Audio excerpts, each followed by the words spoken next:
ഓവനും ബീറ്ററും ഒന്നും ഇല്ലാതെ നമുക്ക് വീട്ടിൽ പെട്ടെന്ന് ഉണ്ടാക്കിയെടുക്കാൻ പറ്റുന്ന ഒരു ചൂയി നല്ല ബ്രൗണിയുടെ ഒരു റെസിപ്പിയാണേ. കണ്ടാലോ? ഞാൻ 35 മാരിയുടെ യാരോ റൂട്ട് ടൈപ്പോ എങ്ങനത്തെയോ ബിസ്ക്കറ്റ് എടുത്തോട്ടെ. ഏത് ബിസ്ക്കറ്റ് വേണമെങ്കിലും നമുക്ക് മിക്സിയിലിട്ടൊന്ന് നല്ലപോലെ പൊടിച്ചെടുക്കാം. നല്ല നൈസായിട്ട് തന്നെ പൊടിക്കണേ. ഇനി ഒരു പാൻ ചൂടാവുമ്പോൾ നമുക്ക് ബട്ടർ ഇട്ട് കൊടുക്കാം. ഒരു 100 ഗ്രാം ബട്ടർ ഇട്ടിട്ടുണ്ട്. തീ എപ്പോഴും മീഡിയം ടു ലോ ഫ്ലെയിമിൽ ഇതിൻ്റെ തീ വെക്കാവുള്ളൂ കേട്ടോ. ആ ബട്ടർ ഒന്ന് മെൽറ്റായി വന്നപ്പോഴത്തേക്കും ഞാൻ മിൽക്ക് മെയ്ഡിൻ്റെ ഒരു ടിൻ ഇട്ട് കൊടുക്കുന്നുണ്ട്. ഇതിനൊരു 450 ഗ്രാം എങ്കിലും മിൽക്ക് മെയ്ഡ് വേണം കേട്ടോ. ഞാൻ ഈ പറയുന്ന അളവിന് 35 ബിസ്ക്കറ്റും ഞാൻ ഈ പറയുന്ന അളവിന് ഇത്രയെങ്കിലും.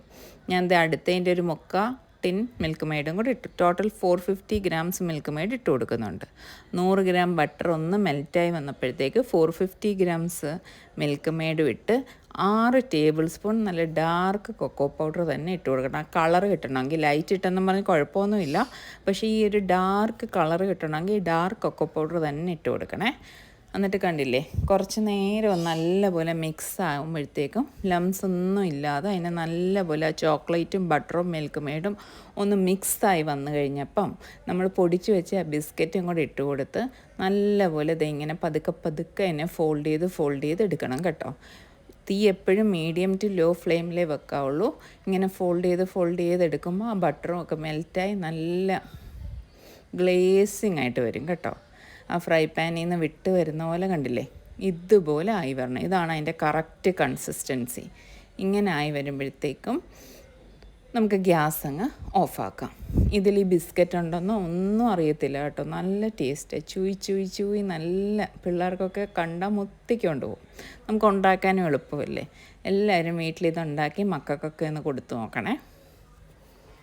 ഇനി കണ്ടില്ലേ, ഞാൻ ഇങ്ങനത്തെ ഒരു പാത്രത്തിലോട്ട് ബട്ടറോ നെയ്യോ എണ്ണയൊക്കെ ഒഴിച്ച് ഒന്ന് ഇതാക്കിയിട്ട് ഗ്രീസ് ചെയ്തിട്ട് അതിലോട്ട് നമ്മൾ ആ ഉണ്ടാക്കി വെച്ചേക്കുന്ന മിക്സ് ഇട്ട് നല്ലപോലെ ചൂടോടെ തന്നെ പ്രസ് ചെയ്ത് അതിനെ ഷേപ്പാക്കിയെടുക്കാം. നിങ്ങൾക്ക് ഇഷ്ടമുള്ള ഷേപ്പിലാക്കിയെടുക്കാവേ.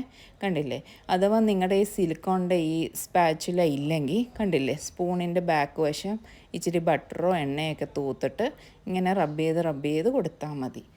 ഒന്ന് ചെറുതായിട്ട് ചൂടാറുന്നതിന് മുമ്പേ തന്നെ അതിനെ ഒന്ന് പിച്ചാത്തി വെച്ച് ഇങ്ങനെ കട്ട് ചെയ്ത് കൊടുക്കണേ. എന്നിട്ട് ഇങ്ങനെ ഇളക്കിയെടുത്താൽ മതി. കണ്ടില്ലേ, നല്ല സൂപ്പർ ടേസ്റ്റ് കേട്ടോ. ഇത് ബിസ്ക്കറ്റ് കൊണ്ടാണ് ഉണ്ടാക്കിയെന്ന് പറയത്തേ ഇല്ല. ഒന്ന് ട്രൈ ചെയ്ത് നോക്കണേ. കണ്ടില്ലേ, ഇങ്ങനെ എൻ്റെ ഈ ചാനൽ ഒന്ന് ഷെയർ ചെയ്യാനും ലൈക്ക് ചെയ്യാനും മറക്കല്ലേ.